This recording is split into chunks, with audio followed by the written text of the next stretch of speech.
जय माँ मरी सभी को। मरी माँ सदा सहाय।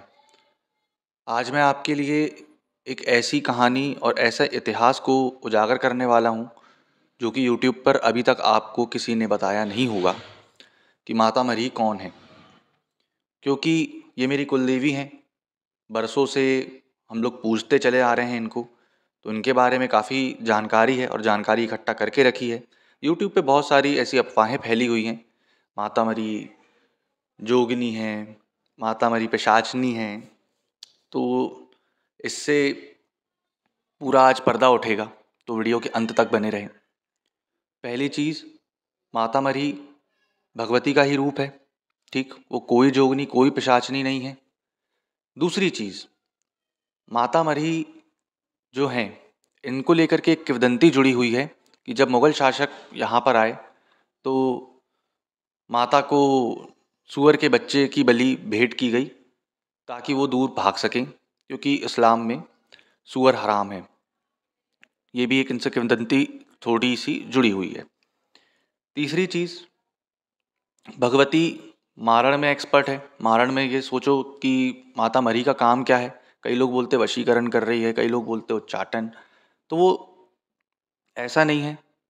भगवती हर कार्य करने में सक्षम है, लेकिन उनका जो मेन कार्य है, मुख्य कार्य है, वो है मारण करना। मारण में ही माता मरी का बहुत ज़्यादा यूज़ होता है और प्रयोग होता है, और बहुत सारे प्रयोग करते हैं। अब आते हैं कि माता मरी का, मैंने बताया कि माता मरी देवी शक्ति का ही रूप है, ठीक। उग्रकोटि अग्निकोण में आती है, क्योंकि यूट्यूब पर ये फैला हुआ है कि दक्षिण मुखी दिया जला दो, तो नहीं, माता मरी को उत्तर मुखी दिया जलता है, ठीक। अब उत्तर मुखी दिया उनको जलेगा कच्चे तिल के तेल का या फिर सरसों के तेल का, तो आपका मुख किस तरफ होगा? ईशान मुखी होगा, ठीक। इनकी जो साधना रहती है वो 21 दिन की होती है। शाबर मंत्रों द्वारा माता मरी को सिद्ध किया जाता है।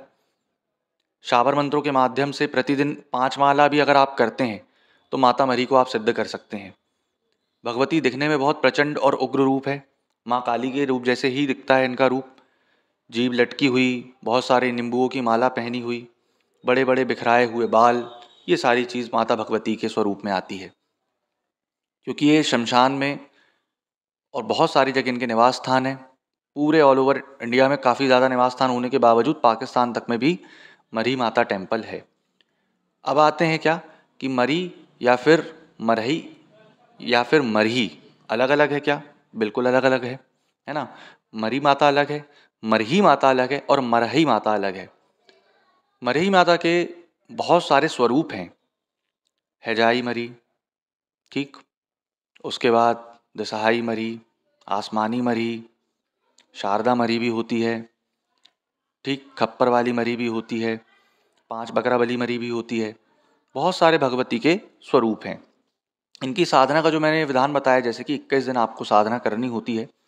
काले आसन आपको चाहिए होते हैं, काले वस्त्र आपको चाहिए होते हैं, काले कपड़े पहन करके आप बैठेंगे। काले हकीक की माला अथवा रुद्राक्ष की माला से 5 माला प्रतिदिन जाप करना होता है, तब जा कर के भगवती सिद्ध होती है। और भगवती को बहुत सारी बलियाँ लगती हैं, जैसे कई जगह मांस मदिरा के साथ बकरे की बलि लगती है, कई जगह मुर्गे की बलि लगती है, कई जगह तो सूअर के बच्चे की बलि लगती है। अब आते हैं कि माता मरी को सिद्ध करने के पश्चात आप क्या क्या कार्य कर सकते हैं। झाड़ा फूकी करना, प्रेत बाधा हटाना, मशान बाधा हटाना, जितनी भी बाधाएं हैं, जैसे तंत्र मंत्र किया जाता है या मारण प्रयोग चलाना, ये सारी चीज़ कर सकते हैं। शत्रु को तड़पा तड़पा कर मारने में और शत्रु को विनाश करने में, उसके कुल का विनाश करने में माता मरी का प्रयोग होता है। मरी माता को बहुत ही गलत तरीके या नज़रिए से देखा जाता है कि वो बहुत ज़्यादा सौम्य नहीं है, ठीक। देवी को आप जिस रूप में मानोगे तो वो उस रूप में आपको दिखती है। पहली बात, अगर आप एक साधना पर्पस ये लेकर के चल रहे हैं, एक चैलेंजिंग वे में लेके चल रहे हैं कि नहीं मेरे को देवी को बुलाना है, अपना काम निकलवाना है, तो वो उग्र स्वरूप में दिखेगी। आप साधना में भक्ति भी करते जा रहे हैं तो सौम्य रूप में भी आपको दिख सकती है, ठीक। हालांकि मुझे जैसे सौम्य और उग्र रूप दोनों में दर्शन हो चुके हैं, उनके एक ही बार दर्शन हुए हैं, ठीक। और सौम्य और उग्र रूप दोनों ने मेरे को दर्शन दिए हैं भगवती ने। और इस साधना को करके आप सारी चीज़ें, जितने भी जगत कल्याण, भक्ति कल्याण कर सकते हैं। हाँ, परंतु इसमें शर्त ये रहती है, जैसे आपने किसी का मशान हटाया, अब आप अगर उससे उसकी बलि नहीं लोगे तो वो बलि आपको देनी पड़ेगी। ये होता है कि आपने जैसे मेरे को ठीक किया और मेरे को आपने ठीक करने के बाद मैंने बलि नहीं दी, ठीक, तो आपको वो बलि देनी पड़ेगी स्वयं ही। ये जो सारी चीज़ें हैं आपको साधना के मद्देनज़र ध्यान रखनी होगी, ठीक। उसमें आपको ये भोग, विधि, विधान और सारी संपूर्ण जानकारी दी जाएगी, मंत्र के साथ दी जाएगी।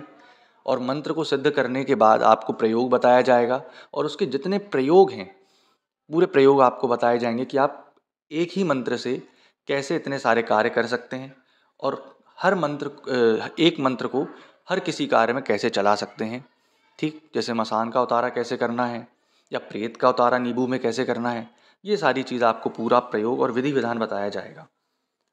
अब आते हैं कि आपको इसका मंत्र, विधि, विधान कैसे मिल सकता है। तो नीचे डिस्क्रिप्शन में मेरा नंबर डला हुआ है, आप उस नंबर से मंत्र, विधि, विधान, पूरा भोग जानकारी ले सकते हैं। और इनके बारे में अगर कुछ क्वेश्चन होंगे तो आप कृपया कर फ़ोन करके ना पूछें, नीचे कमेंट बॉक्स में बता दिया करें, तो मैं कमेंट बॉक्स में ही आपको रिप्लाई कर दिया करूँगा। इसके लिए जो दक्षिणा राशि रखी गई है वो 5100 रुपये रखी गई है। 5100 रुपये दे करके आप मंत्र, विधि, विधान ले सकते हैं। कृपया बिना दक्षिणा के या बिना फ्री वाले बिल्कुल मत आएँ, ठीक, बिल्कुल भी मत आएँ। मुझे भी मंदिर बनवाना है, मैं भी मंदिर के कार्य में लगा हुआ हूँ। तो आशा करूँगा आपको जानकारी पसंद आई होगी। जय माँ मरी।